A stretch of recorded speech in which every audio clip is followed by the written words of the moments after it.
This is a man who composed symphonies that shook the heavens, who created beauty out of silence. He was a man who lost the one sense most precious to his craft and still composed music that has echoed across centuries. It is the story of a man who refused to be defeated by fate. This is Ludwig van Beethoven, the deaf genius who changed music forever. Ludwig van Beethoven was born in Bonn, Germany, in December 1770. His family was far from noble, yet music ran in their veins. His grandfather had been a respected musician, but his father was a court tenor who struggled with alcoholism and disappointment. Johann dreamed of molding his son into a prodigy like Mozart. He began teaching Ludwig piano and violin when the boy was barely 4 years old. The lessons were brutal and his father shouts corrections. The neighbors would hear the boys crying through the windows, but pain has a strange way of shaping greatness. He could remember melodies after hearing them only once.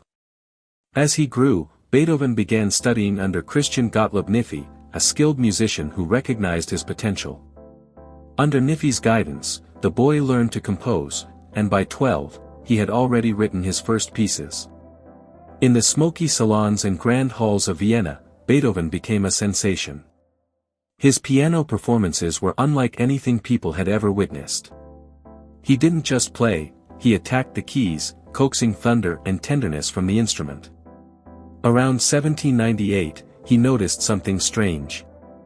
At first, it was a buzzing in his ears, difficulty hearing high notes. He tried to ignore it, thinking it would pass.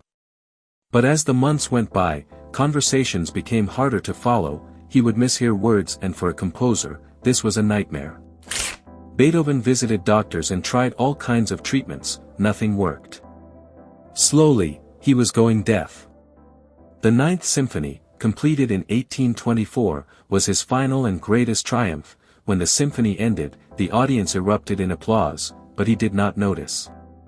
It was one of the most moving moments in the history of music, a man completely deaf, yet still capable of making the world hear beauty.